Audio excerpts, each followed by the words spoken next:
The morning of Christmas Day began with the familiar sound of my phone vibrating on the nightstand. It was barely 7 o'clock when I saw my son Ethan's name on the screen.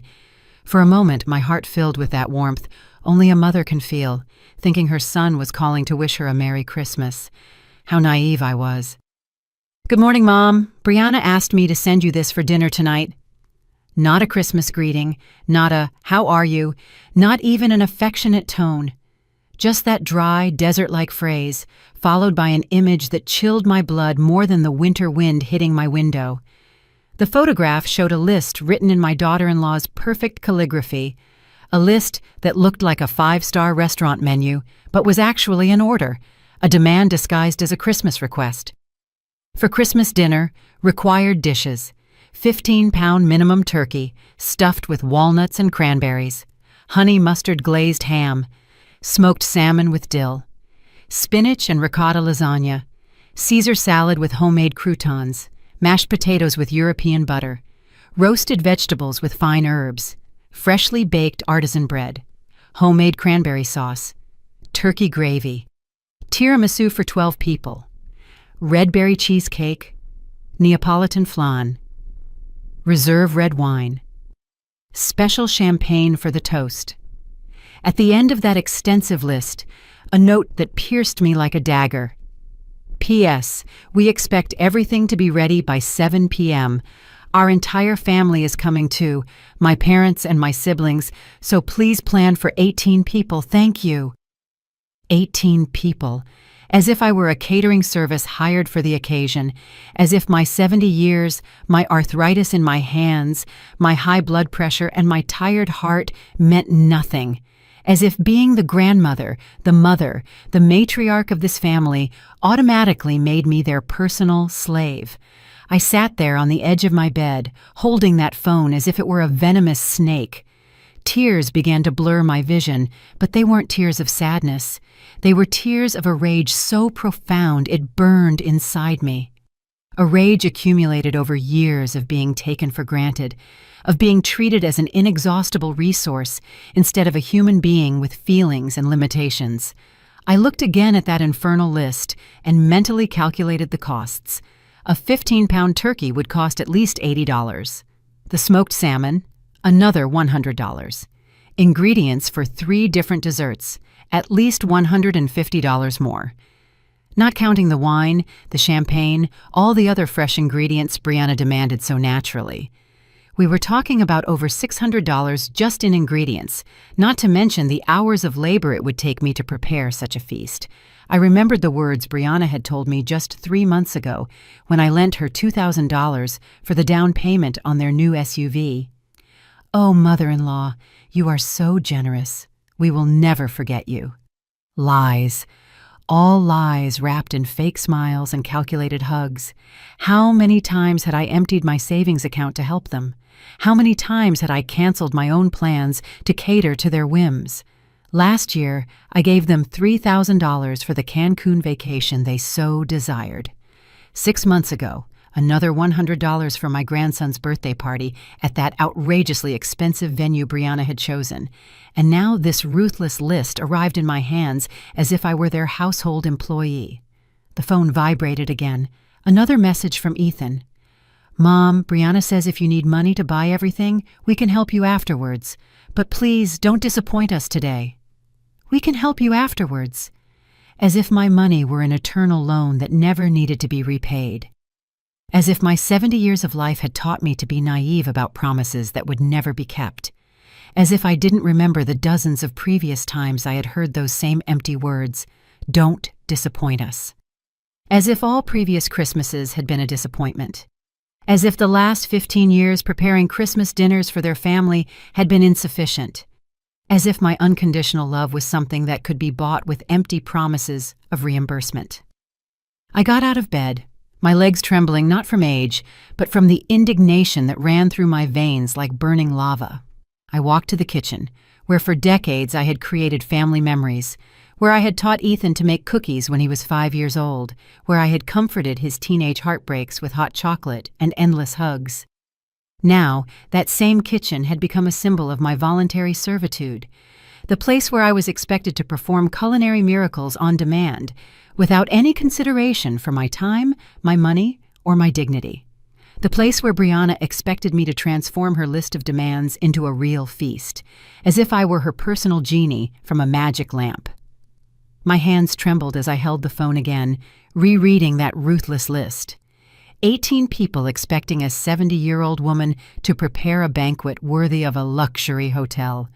Brianna's entire family would come to enjoy the work of my arthritic hands, while she would take all the credit as the perfect daughter-in-law who organized such a beautiful Christmas celebration. I closed my eyes and let memories flood me like a nostalgic tide. I remembered that first Christmas after Ethan married Brianna 15 years ago. I was so excited to have a daughter-in-law, a daughter I never had. I had dreamed for months of that perfect Christmas dinner that would unite them as a family. I spent $300 of my savings to buy the best turkey I could find, imported and organic. I spent 3 entire days preparing every detail. The chestnut stuffing I had learned from my mother, the gratin potatoes with Gruyere cheese, the vanilla flan that was my grandmother's specialty. My hands worked tirelessly, peeling, chopping, kneading, baking. The house smelled of cinnamon and maternal love. When they arrived that night, Brianna wore a beautiful red dress that I knew had cost more than $500. She sat at the table like a queen waiting to be served while I ran from the kitchen to the dining room, making sure everything was perfect. "It's delicious, mother-in-law," she said with a smile that now seemed calculated. "You cook better than any chef." Those words filled me with pride at the time. I thought I had found my purpose, to be the matriarch who held this family together through food and unconditional love. How blind I was not to see that I was only being evaluated for my usefulness. The following year, the guest list grew. "Mother-in-law, my parents want to come too," Brianna said with that sugary voice she used when she needed something. "And my siblings with their spouses. We'll be like 20 people, but you cook so well that I'm sure you don't mind." Of course, I didn't mind. I spent $400 that time. I worked for 4 days straight until my feet swelled like balloons. Every year the expectations grew. Every year I tried harder. Christmas became a competition with myself to outdo the previous dinner. Brianna started bringing friends to show off. "Look what my mother-in-law prepares. It's incredible, isn't it? We are so lucky." I smiled proudly as I served 30 people, ignoring the pain in my back and the fatigue that consumed me. But things began to change subtly. The requests became more specific, more demanding. "Mother-in-law, this year we need you to make that lasagna that turned out so well last time. And also the salmon, but make sure it's Atlantic salmon. We don't like the Pacific kind." Suggestions turned into orders disguised as compliments. Then came the constructive criticism. "The turkey was a little dry, mother-in-law. Next time, maybe try a different recipe." "Oh, the kids didn't like the mashed potatoes so much. Maybe with more butter." Each comment was a stab wrapped in gift paper. The most painful moment came 3 years ago when I heard Brianna talking on the phone with her sister while I was doing the dishes in the kitchen. "Yes, of course we're going to mother-in-law's house for Christmas. It's free, and she makes all the food. We just have to show up and eat. It's like having a personal restaurant." She laughed with that clear laugh that used to seem melodious to me. The best part is, she pays for everything. She never asks us for a penny. Those words pierced my heart like knives. A personal restaurant. That was what I had become to her. Not a beloved mother-in-law, not a second mother, not the loving grandmother of her children, just a provider of free services who worked tirelessly for their convenience. I remembered all the times I had canceled my own Christmas plans to please them. The trip to Spain I so wanted to take with my sister Iris, canceled because "We can't have Christmas without you, mother-in-law." My friend Evelyn's invitation to spend the holidays at her country house, rejected because "The family needs you, Alice." And the expenses, my God, the expenses that had accumulated over the years. Not just Christmas dinner, but all the small favors Brianna asked of me throughout the year. "Mother-in-law, we need help with the kids' school payment." "Mother-in-law, our air conditioning broke down." "Mother-in-law, we want to change the living room furniture." Always with that smile, always with promises to return the money when their financial situation improved. I calculated mentally and realized that I had spent more than $30,000 in the last 5 years alone helping Ethan and Brianna. $30,000 from my modest pension, from the savings I had accumulated working as a secretary for 40 years. Money I could have used to travel, to fix up my house, to have a more comfortable old age. But what hurt me most wasn't the money. It was the lack of respect, the way they had turned me into something taken for granted, like the air we breathe or the water from the tap, always available, never valued, never appreciated. I looked at the phone and that list again. This time, something different happened inside me. A small but fierce flame began to ignite deep within my being. A flame that had been waiting years for the perfect moment to turn into a bonfire of dignity and self-respect. I walked to the bathroom mirror and looked at myself intently. I saw a 70-year-old woman with wrinkles that told stories of love and sacrifice, with tired eyes that still shone with intelligence. "Alice Miller," I said aloud to myself, "when was the last time someone asked you what you wanted for Christmas?" The question I asked myself in front of the mirror echoed in my mind like a painful reverberation.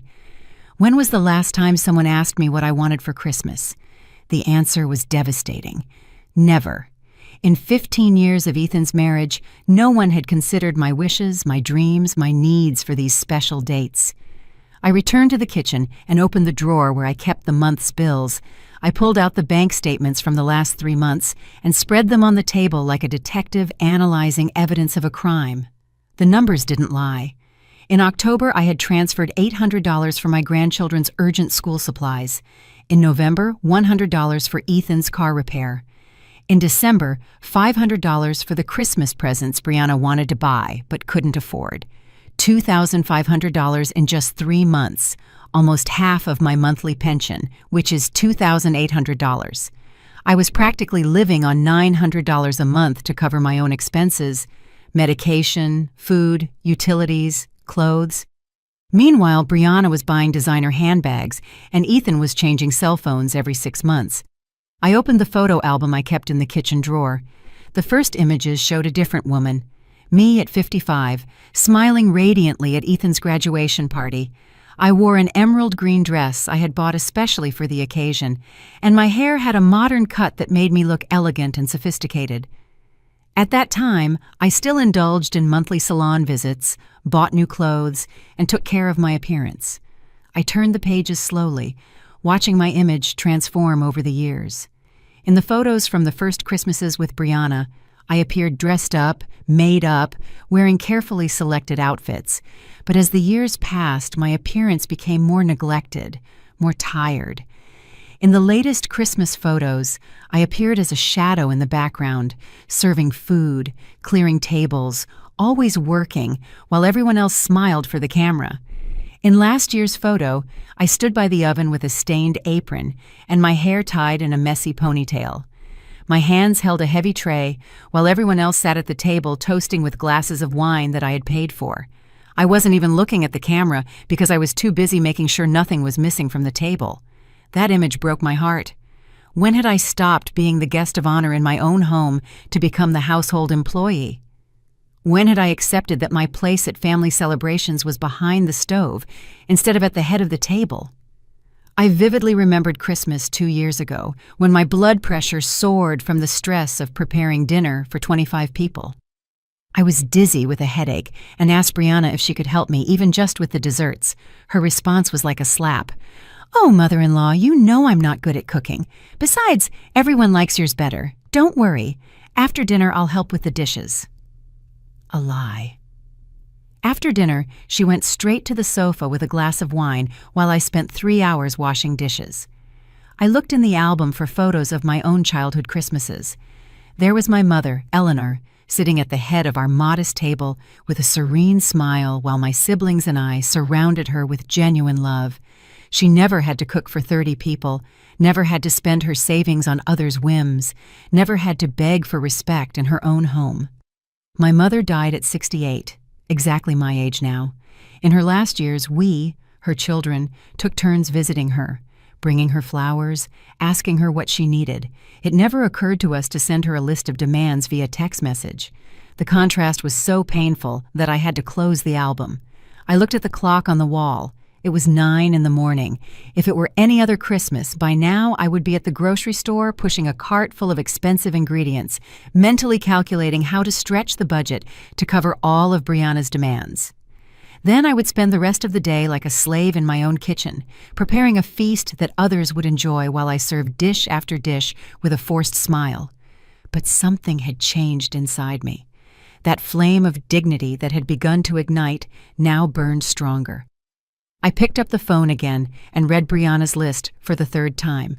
This time, instead of feeling anguish, I felt a strange and liberating clarity. I walked to my small desk and pulled out a blank sheet of paper. With my best handwriting, I began to write a different list, a list that I had been waiting years to write, but had never had the courage to put on paper. List of things Alice Miller wants for Christmas. Respect, consideration, for someone to ask me how I am, for someone to care about my feelings, for someone to value my effort, for someone to treat me as a person, not as a free service, a sincere apology for years of taking advantage of my generosity, a Christmas where I, too, can sit and enjoy instead of serving. As I wrote, tears ran down my cheeks, but they were tears of liberation, not sadness. For the first time in 15 years, I was putting my needs in writing, giving them the importance they deserved. I carefully folded my list and put it in my robe pocket.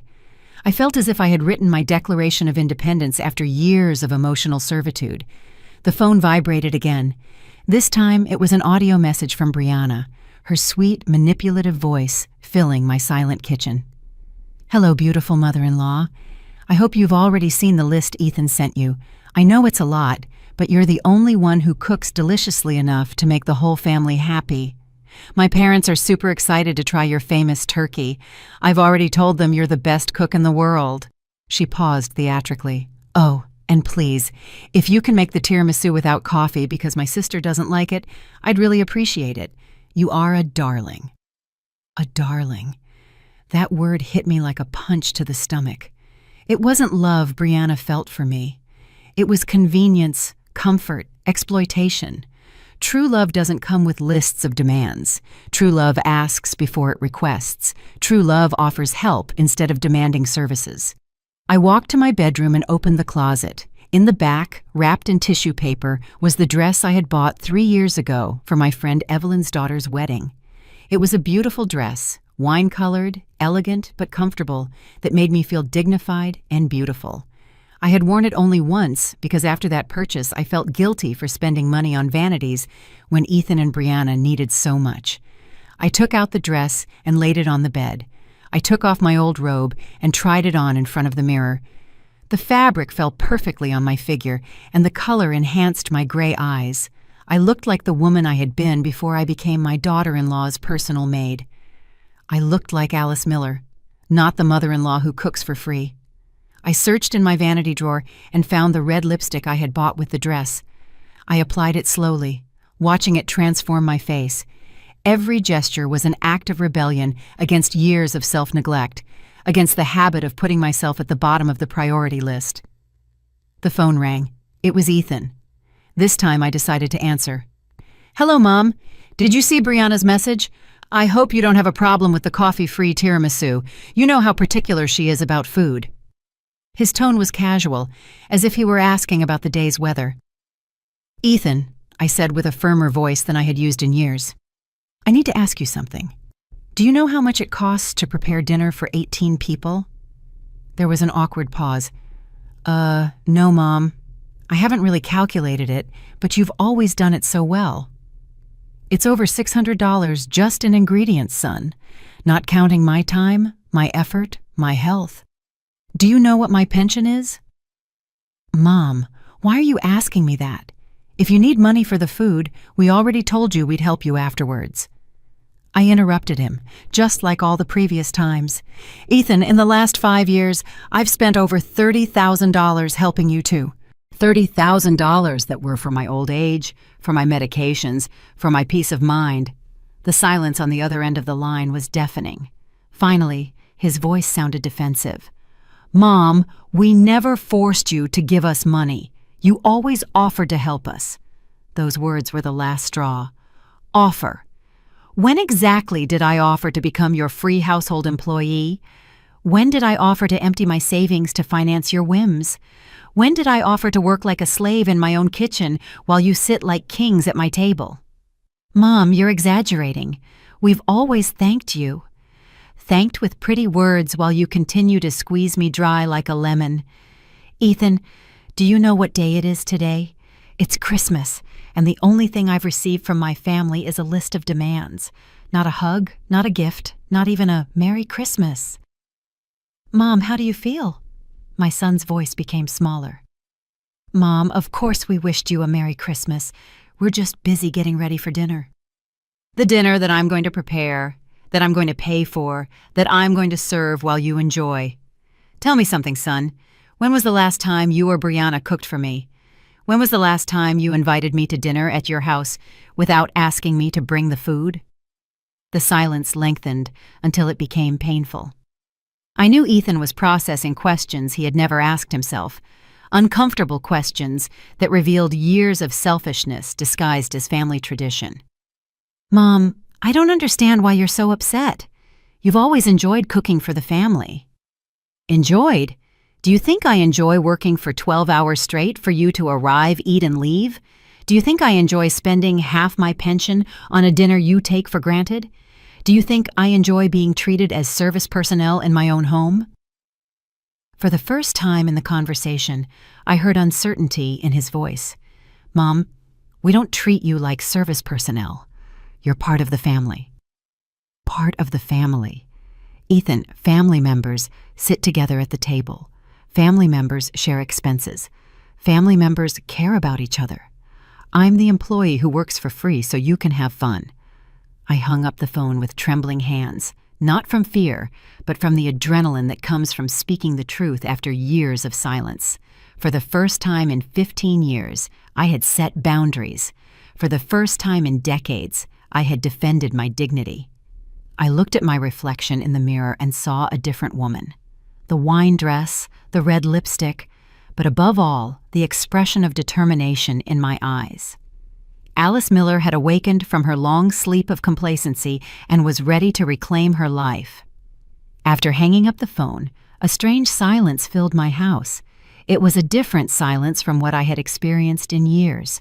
It wasn't the empty silence of loneliness, but the powerful silence of a decision made.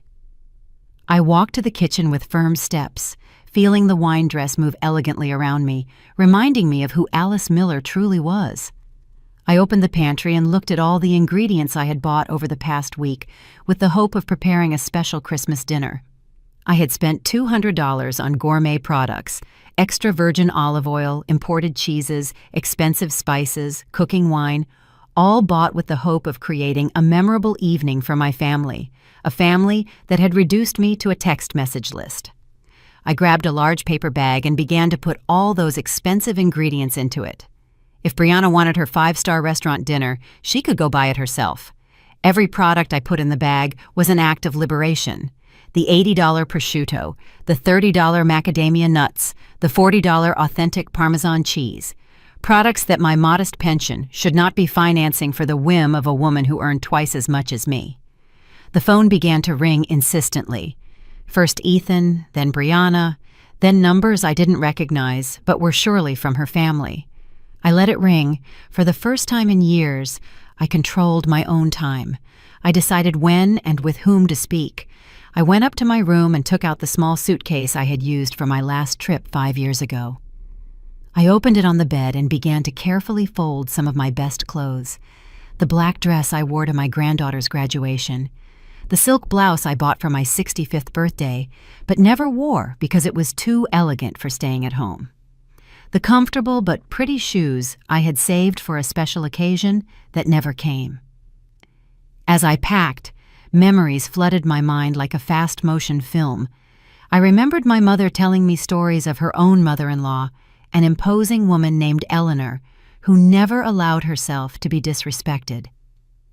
A woman who doesn't respect herself cannot expect respect from others, my mother used to tell me. How right she was. I thought of my friends from the book club, especially Evelyn, who had been widowed 3 years ago and was now traveling the world on her husband's pension. Alice, she had told me the last time we met, "You need to live for yourself. Your children are adults now. They've built their lives. Now it's your turn." At the time, I thought Evelyn was exaggerating, that it was selfish to think that way. Now I understood that she was the wisest woman I knew. I went back down to the kitchen and opened the drawer where I kept my important documents. I took out my savings passbook and reviewed it carefully. Despite all the family loans, I still had $20,000 left. Money I had been saving for a rainy day, but that I never dared to spend on myself. Money that deserved to be used for my happiness, not to finance others' vacations. I picked up my old laptop and turned it on. I hadn't used it for months because I was always busy cooking, cleaning, or solving Ethan and Brianna's financial problems. I opened my email and found the message Evelyn had sent me 2 weeks ago. "Alice, dear, you still have time to join me in Costa Rica.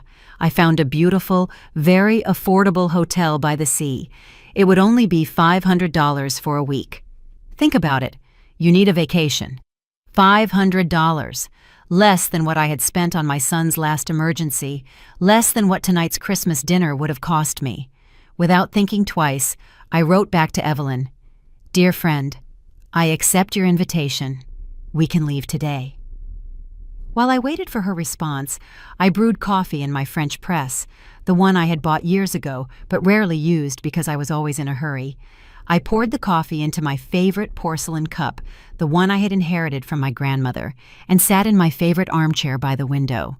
For the first time in months, I allowed myself the luxury of enjoying the present moment without worrying about the needs of others. The coffee tasted different when drunk without guilt. It tasted of freedom, of my own decisions, of time reclaimed. I looked out the window and saw my neighbors decorating their houses, preparing for their own Christmas celebrations. I wondered how many of them had families who truly valued them, who treated them as people and not as service providers. My laptop made the sound of a new message. Evelyn had replied, "Alice, what joy! Yes, we can leave today. There's a flight at 6 p.m. I'll pick you up at 3. Finally, you're going to have an adventure just for yourself." An adventure just for myself. Those words resonated in my heart like celestial music. When was the last time I had done something solely for my pleasure, without considering the needs or opinions of others? The answer was painful. Never. Since I got married at 20, my life had been a succession of decisions made for others. My husband, my children, my grandchildren, my daughter-in-law. I booked the flight using my own savings, feeling a mixture of fear and excitement I hadn't experienced since my youth. 8 days in Costa Rica, by the sea, sleeping in, eating whatever I wanted, reading the books I had postponed, walking on the beach unhurriedly. 8 days for Alice Miller, not for Ethan's mom or the mother-in-law who cooks well. The phone continued to ring intermittently, but I had disconnected from that toxic reality. I finished my coffee slowly, savoring each sip as if it were the first coffee of my new life, because in a way it was. I went back up to my room and added my favorite book, my sunscreen, and that bikini I had bought 2 years ago on an impulse, but never dared to wear because I'm too old for those things now, to my suitcase. At 70, I had finally decided that it is never too late to start living for oneself. As I closed the suitcase, I thought of the shock Ethan and Brianna would experience when they arrived at my house at 7 p.m. I imagined their faces finding the table empty, without the banquet they had taken for granted. I imagined their confusion reading the note I was about to write, a note that would forever change the dynamic of our relationship. I took an elegant sheet of paper from those I kept for special occasions and began to draft the most important message of my adult life. A message that would take less than 5 minutes to write, but had taken me 70 years to find the courage to express.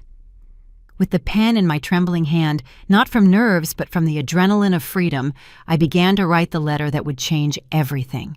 Every word I put on paper was a piece of my soul finally finding its voice after years of silence. Dear family, I wrote in my best handwriting. When you arrive tonight, expecting to find the dinner you demanded via text message, you will find only this letter. I am not your household employee. I am not your personal cook. I am not an ATM that dispenses money and favors without limit. I am Alice Miller, a 70-year-old woman who got tired of begging for respect in her own home. I paused to wipe the tears falling on the paper. They weren't tears of sadness, but of a relief so profound it felt physical. I continued writing. For 15 years, I have emptied my bank account, my energy, and my dignity to please you.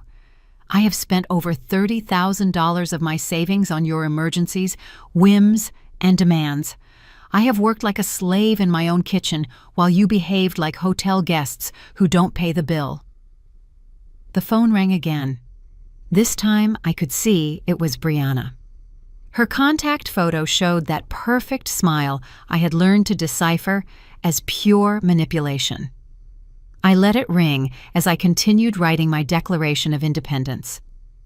Today, I received a list of 18 dishes that I was supposed to prepare as if it were a restaurant menu, a list that would cost me over $600 and 12 hours of exhausting physical work. A list sent without asking me if I could, if I wanted to, or if I had other plans for my Christmas. Because it turns out I also have the right to have my own plans. I remembered the exact words of Brianna's list and felt that sting of indignation again. The casual way she had assumed I would be available, the way she had added her entire family without consulting me, the cold postscript demanding everything be ready by 7, as if I were a machine programmed to satisfy her wishes. When my husband passed away 10 years ago, I continued writing, I promised I would dedicate the rest of my life to taking care of my family. But caring doesn't mean being abused. Loving doesn't mean allowing myself to be disrespected. Being a mother and grandmother doesn't mean giving up my own identity and well-being. Just then, I heard the doorbell. I looked out the window and saw Evelyn's car parked outside. My heart quickened with an emotion I hadn't felt in decades. It was the thrill of adventure, of the unknown, of choosing my own path for the first time in years. "Just a moment, Evelyn," I called towards the door. "I'm almost done." I returned to my letter with renewed urgency. Therefore, when you read this note, I will be on a plane heading to Costa Rica. I'm going to spend Christmas on a beach, reading books I've postponed, sleeping in, and remembering who I am when I'm not serving others. I'm going to spend my savings on my happiness for the first time in decades. The doorbell rang again. Evelyn was punctual as always, but I needed to finish this letter. I needed to close this chapter of my life before opening the next. On the table, you will find bread and water. That is all I am willing to offer to people who have treated me as service personnel for 15 years. If you are hungry, restaurants are open. If you need money to pay for dinner, work for it as I did my whole life. If you need someone to cook for you, hire a caterer. I signed the letter with my full name, Alice Miller, not your employee, not your ATM, but a woman who has reclaimed her dignity. I placed the letter in the center of my dining table, next to a loaf of whole wheat bread and a pitcher of water. The image was deliberately austere, a brutal contrast to the expectations they had nourished for years. Instead of the restaurant banquet they expected to find, they would see the naked reality of their selfishness. I brought my suitcase downstairs and opened the door for Evelyn. My friend hugged me with a radiant smile. "Alice, you look beautiful. That dress looks divine on you." It was the first time in months someone had complimented me without asking for a favor in return. "Evelyn, you don't know what this trip means to me," I said as I loaded my suitcase into her car. "I feel like I'm escaping a prison I built myself." "Honey," she replied as she started the engine, "sometimes we need to step away to clearly see how close we were to losing ourselves. Costa Rica is going to give you your soul back." As we drove away from my house, I looked in the rearview mirror. It was the same house where I had raised Ethan, where I had built family memories, where I had grown old caring for others. But it was also the house where I had lost my identity, where I had allowed myself to be turned into a shadow of who I truly was. In a few hours, Ethan and Brianna would arrive with their 18 hungry guests. They would find my empty table, my devastating letter, and the absence of the woman they had taken for granted for too long. Imagining their faces filled me with a satisfaction I never thought I would feel. "You know what's most liberating about all this?" I asked Evelyn as she drove toward the airport. "For the first time in years, someone else is going to have to solve their own problems. For the first time in years, I'm not going to be there to clean up their messes, to finance their whims, to sacrifice my well-being for theirs." Evelyn smiled. "And the most beautiful part is that you're just beginning to discover who you are when no one needs you for anything. You're going to meet the Alice who exists beyond being useful to others." Her words moved me to tears. The Alice who exists beyond being useful to others. A woman who for 70 years had defined her worth by what she could do for others. Finally, I was going to explore who I was when no one asked anything of me. The airport looked beautiful from a distance, full of Christmas lights and promises of new horizons. For the first time in decades, I too had a right to those promises. The airport was full of families reuniting for Christmas, hugging with tears of joy, carrying gifts wrapped in shiny paper. As I walked towards the boarding gate with my small suitcase, I felt like a stranger observing a world from which I had been absent for years. A world where people valued each other, where family gatherings were a reason for genuine celebration, not disguised exploitation. Evelyn and I sat in the waiting area, and for the first time in years, I could observe families without the knot in my stomach that came from thinking about my own dysfunctional family dynamic. I saw an elderly grandmother being lovingly helped by her grandchildren, who carried her bags and made sure she was comfortable. I saw a young mother receiving flowers from her teenage son, who hugged her as if she were the most precious thing in the world. "Look at that," I pointed to Evelyn, observing a family where everyone contributed to carrying the luggage. When was the last time Ethan helped me with something without me asking him? When was the last time he asked me if I needed anything? If I was tired? If I wanted to rest? Evelyn followed my gaze and nodded understandingly. "Alice, you raised a man who learned that women exist to serve him, and Brianna found in you the perfect mother-in-law to continue that pattern. They won't change until you change the rules of the game." Her words hit me with the force of truth. I had been an accomplice to my own exploitation. I had taught my son that maternal love was measured in favors granted and money lent. I had allowed Brianna to see me as an unlimited resource instead of a person with my own needs. My phone began to vibrate insistently. It was 5 o'clock in the afternoon. Ethan and Brianna were surely preparing to leave for my house, excited about the banquet they expected to find. I looked at the screen and saw 17 missed calls and 32 unread messages. The desperation had begun. I opened the most recent messages. Ethan: "Mom, please answer. We're worried." Brianna: "Mother-in-law, is everything okay? Do you need help with dinner?"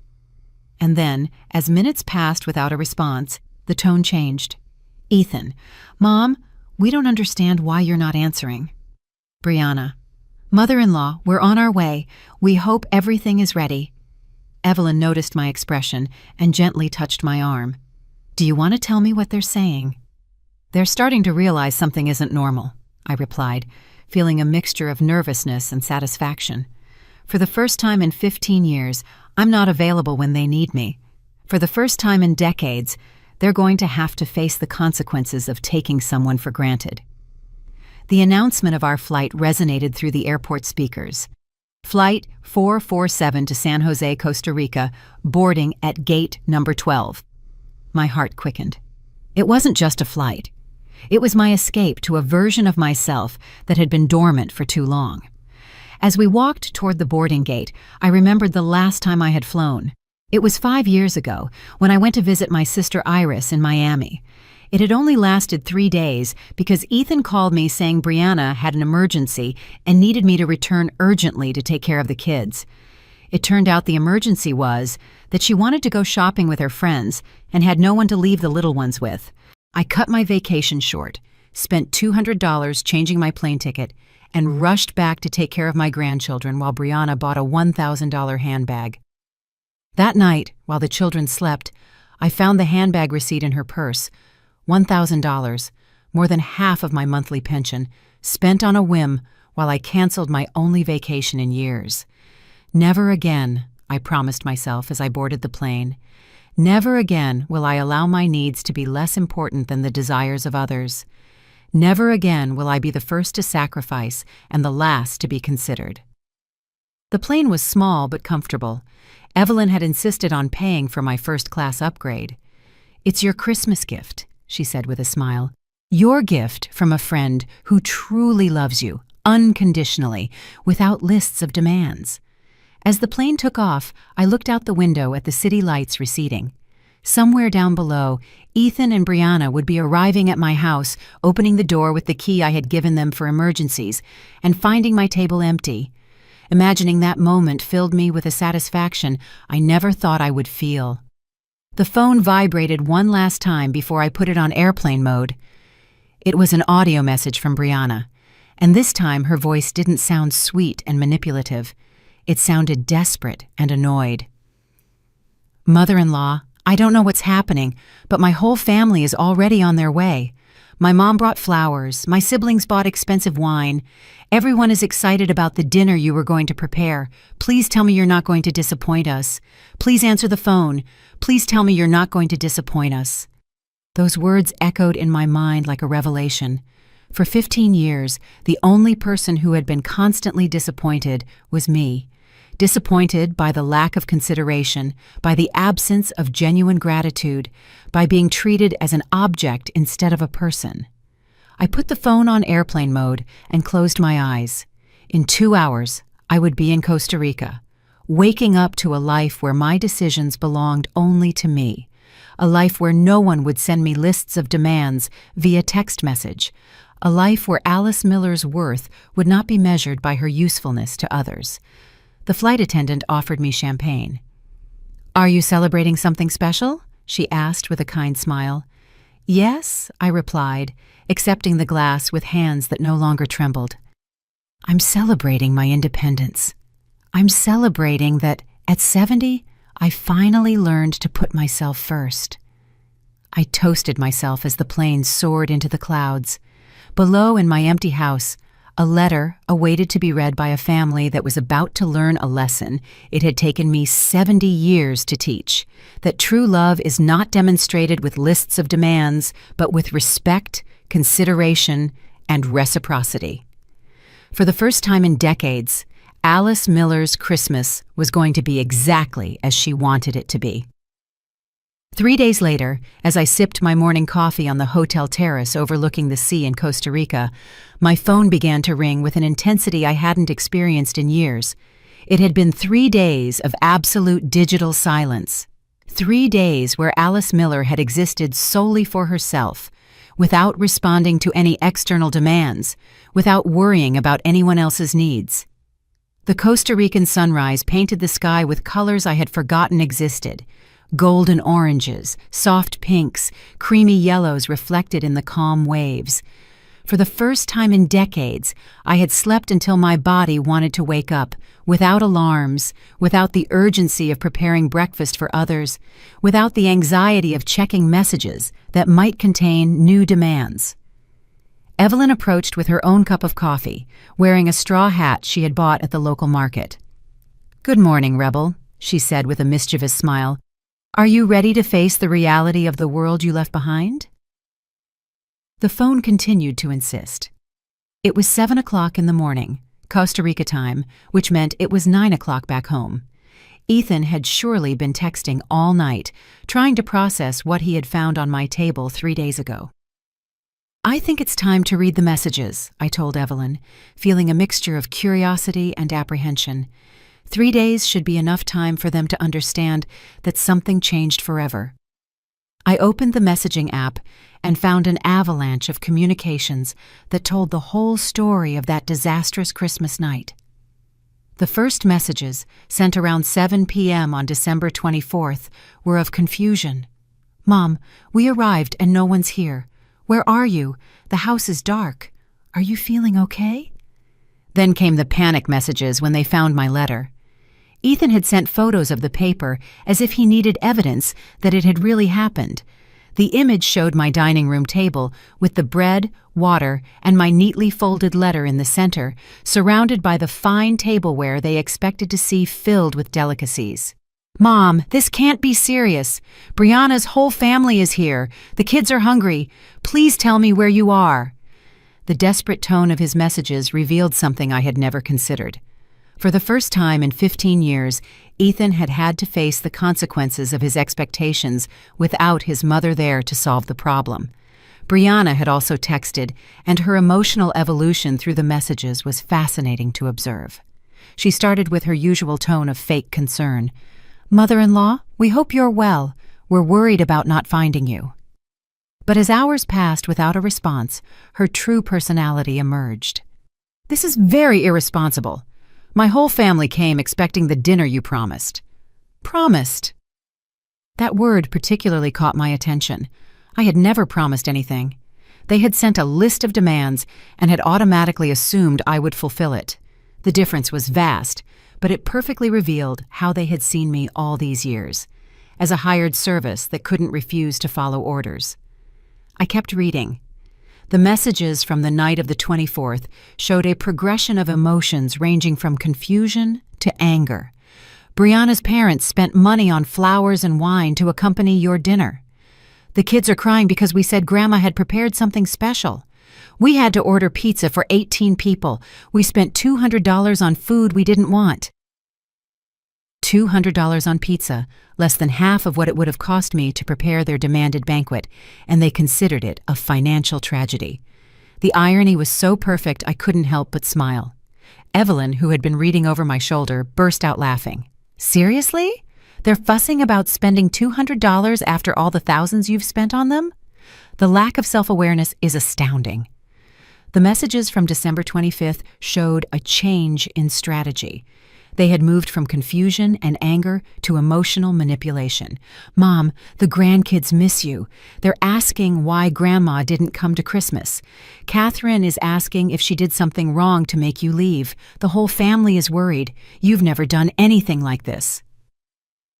Catherine, my 12-year-old granddaughter, the only person in that entire family who treated me as a human being instead of a service. She was the only one who asked me how I felt, the only one who hugged me without asking for anything in return, the only one who seemed to genuinely enjoy my company beyond what I could cook for her. For the first time since I had made this decision, I felt a pang of guilt, but I immediately remembered something crucial.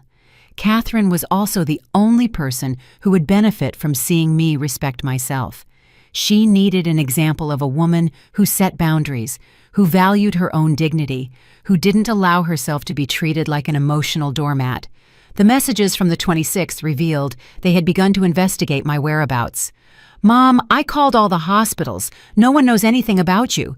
We went to Aunt Iris's house. She says she doesn't know where you are but supports you in any decision you've made." Iris, my older sister, had always been more direct than me.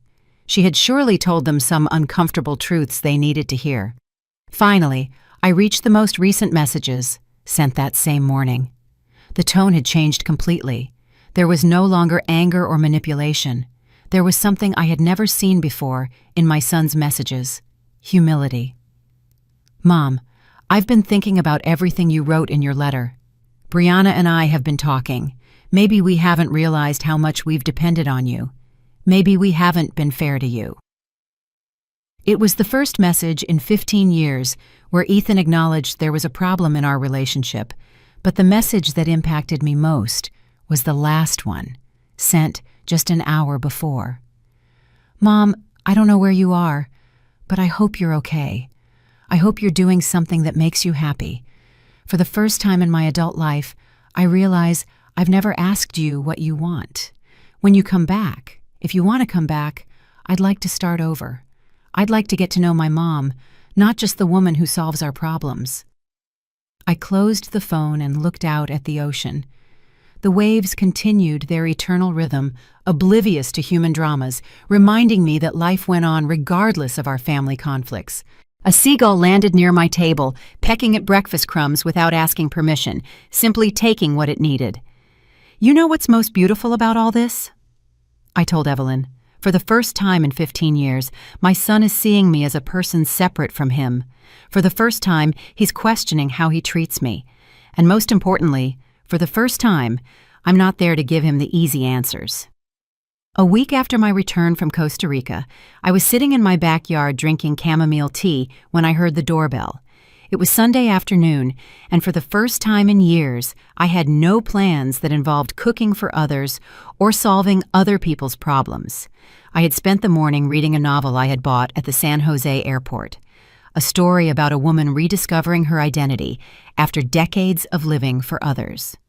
Through the peephole, I saw Ethan standing at my door, but he wasn't accompanied by Brianna or the children.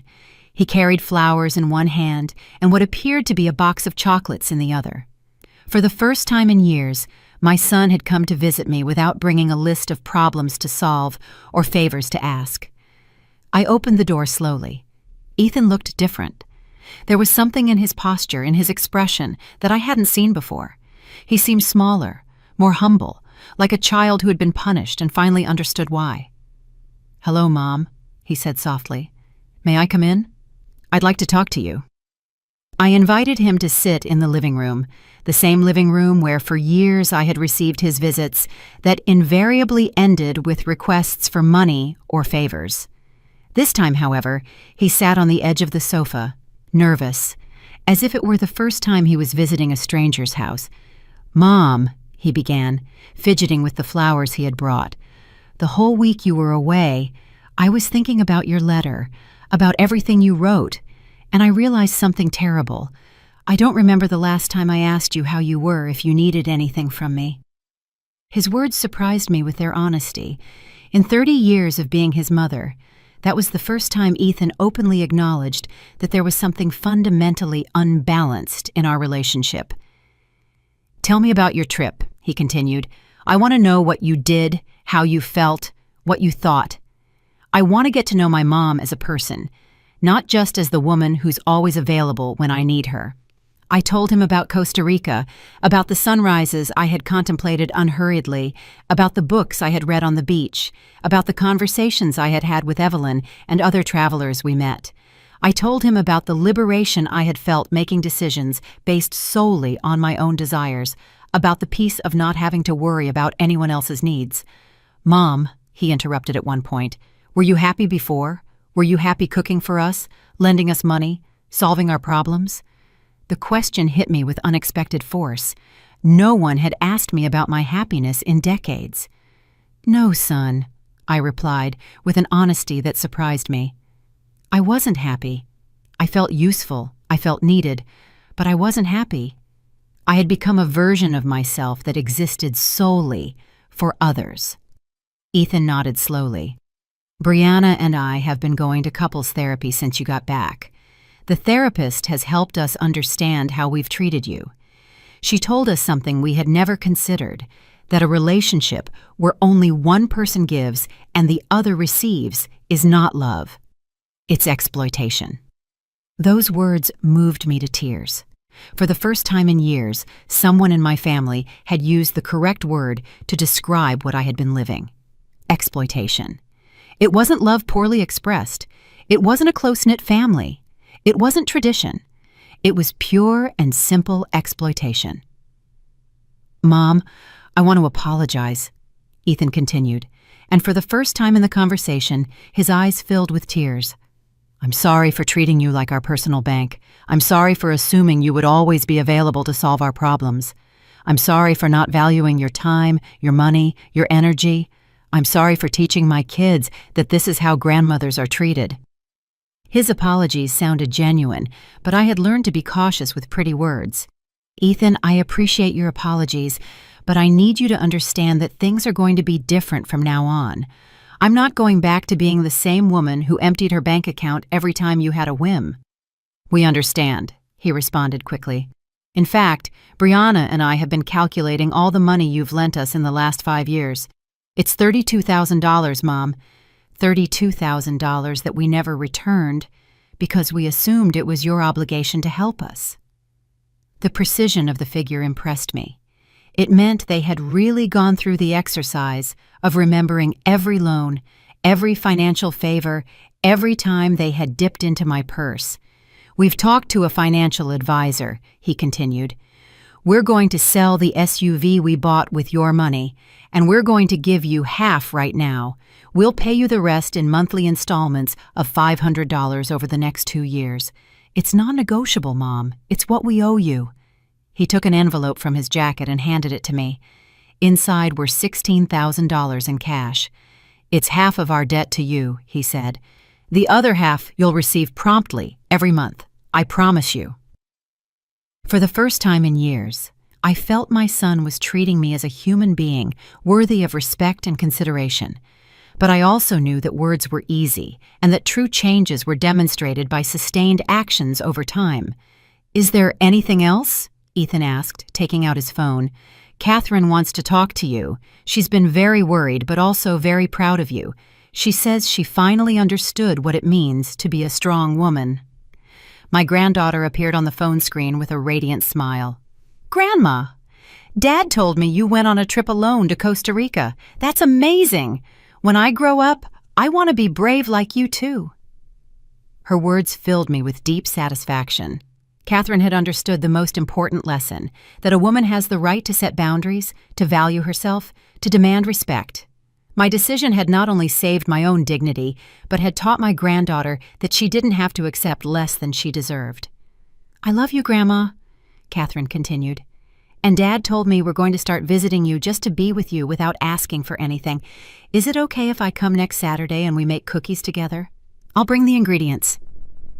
After hanging up, Ethan and I sat in silence for a few minutes. There was so much to process, so much to repair, so much to build from scratch. But for the first time in years, I felt hope.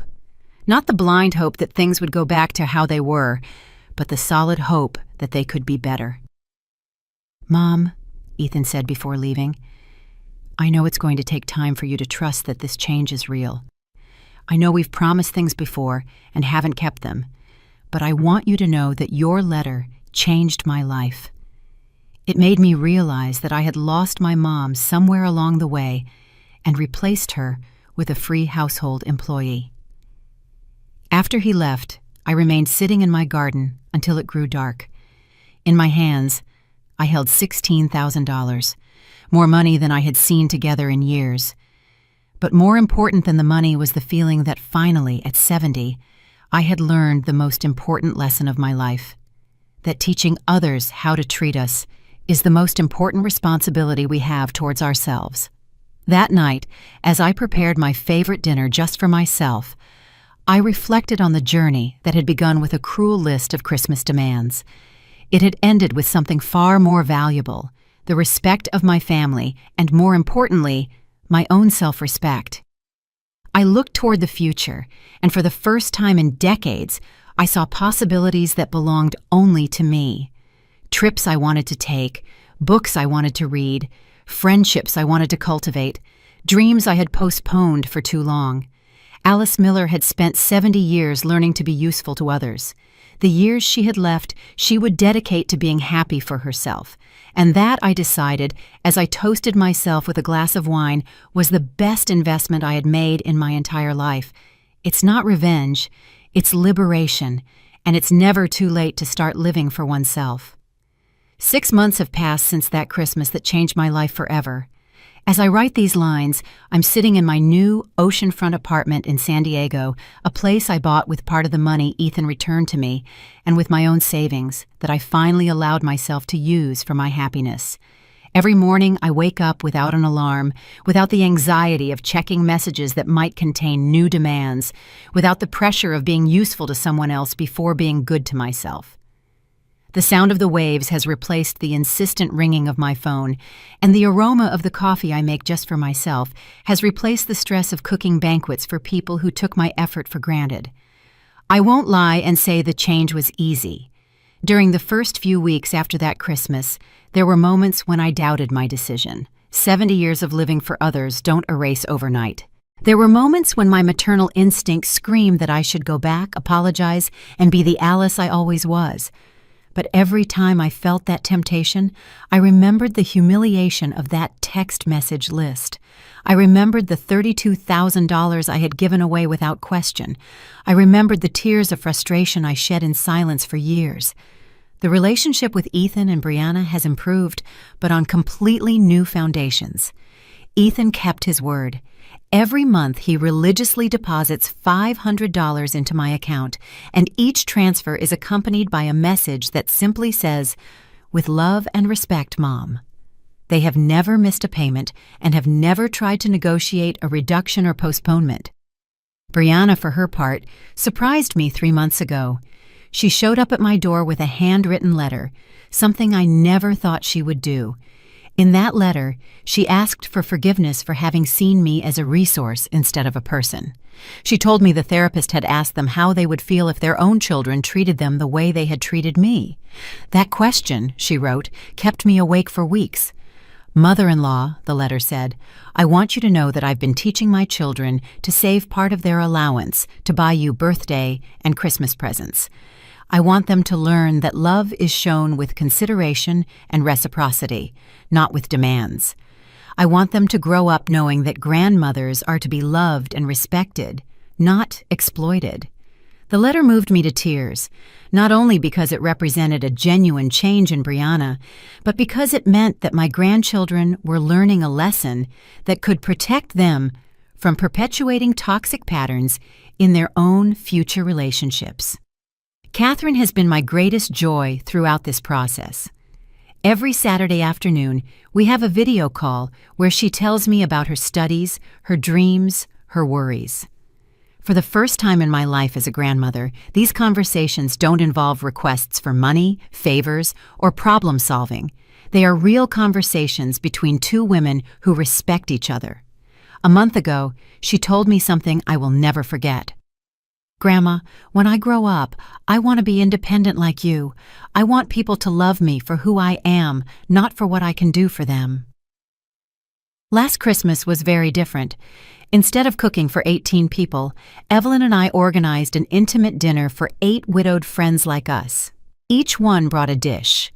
Each one contributed something. Each one was valued for her company, not for her usefulness. We laughed until our stomachs hurt. We toasted our newfound freedoms.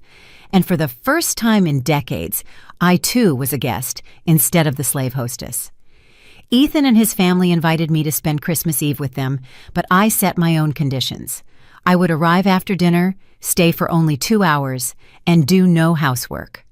They accepted without protest. When I arrived, I found the table set with food they had prepared themselves.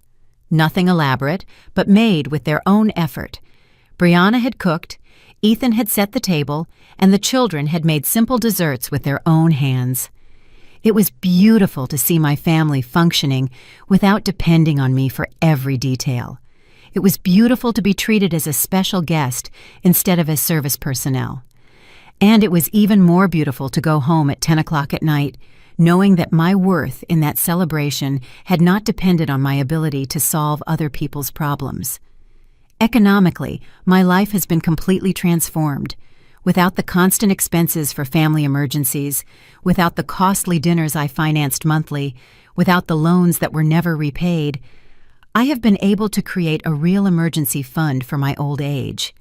The money Ethan is returning to me, I have invested in a retirement plan that will give me financial security for the rest of my life. But the deepest change has not been economic. It has been emotional. I have rediscovered parts of my personality that I had buried for decades.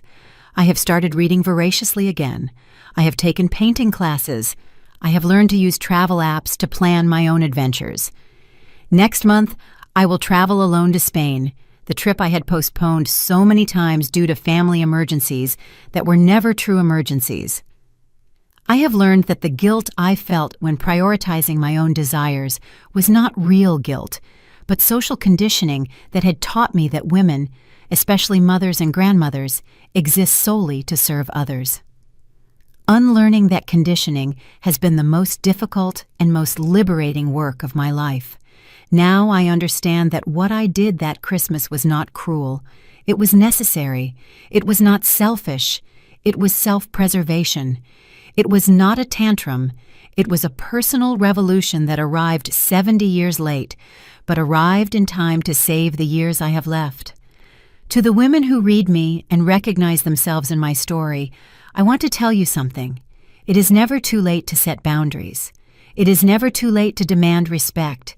It is never too late to rediscover who you are beyond your usefulness to others. The fear of disappointing others should not be stronger than the commitment not to disappoint yourself. Today, as the sun sets over the Mexican Pacific, I toast the woman I was and the woman I am now. I toast every tear that led me to this clarity, every dollar I recovered, every boundary I set. I toast the women who dare to say no more when life reduces them to free service personnel. My name is Alice Miller. I am 70 years old, and finally, after a lifetime, I am living for myself. That is my victory. That is my freedom. And that is the most valuable inheritance I can leave my granddaughter. The certainty that a woman always has the right to demand respect, no matter her age, no matter how long she has allowed the opposite. Life is too precious to live on your knees. I stood up at 70. You can stand up at any age. If you enjoyed my story, you can support me by sending a super thanks so I can write more stories like this. Thanks a lot in advance. What about you? What would you do in this person's shoes? I'd really love to hear your thoughts, so drop them in the comments. I'm always curious to know what you think. Oh, and let me know where you've heard this story. If you want to hear more life stories like this, like the video and subscribe to my channel. There are many more waiting for you. Big hugs, and see you next time.